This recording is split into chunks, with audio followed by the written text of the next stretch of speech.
Every time I remember yesterday's satsang, the one thing that really comes first to my mind, and I'm not really able to remember anything else but this one example, the series of examples which Swamiji had given, starting with Nachiketa and going up all the way to Bhagavan Sri Krishna, about what happens when the bioelectricity, when you are in full alignment and in tune with your quantum field, and when your bioelectricity has hit its peak potential. Swamiji was saying that Nachiketa is the example of what happens when your bioelectricity hits its peak potential. And Nachiketa is basically a small boy, a young boy before maturity. And when the bioelectricity is at its best, it's at its peak, then you become fearless. You're able to face anyone and anything. In a matured man, in a man where the physical maturity has happened, when the bioelectricity hits the peak, then you have complete control over your life, your death, when you want to die, how you want to die. There is nothing in the world that is a binding factor for you or a limiting factor for you or something which you are caught with.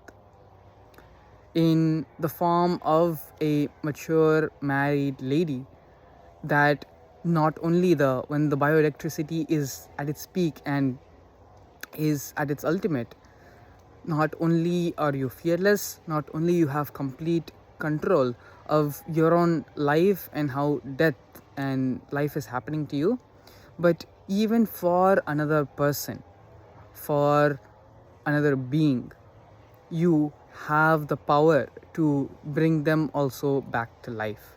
The example of which Swamiji had given for this particular is the example of Satyavan Savitri.